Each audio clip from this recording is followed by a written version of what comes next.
ka-idol, dito na po si tatay. So binigyan natin ng supporter para may gaan po siya. Dito lang po siya natutulog mga ka-idol. Dito sa highway kasi walang bahay eh. Walang bahay pa tayo.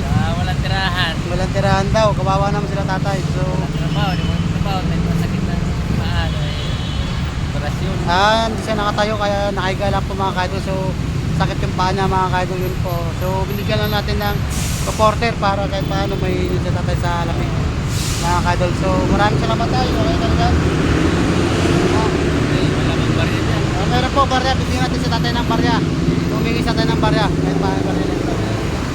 Ito mga ka-idol. So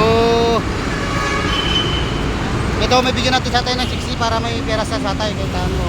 So tayo, pabili mo lang. Ito ng gamot ko sa aking taas.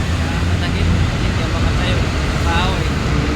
Binigyan ako ng sir. Thank you sir. Hindi po, salamat. Sige. Talagang kumain. Hindi po mga ka-idol, salamat po tayo. Magaling po.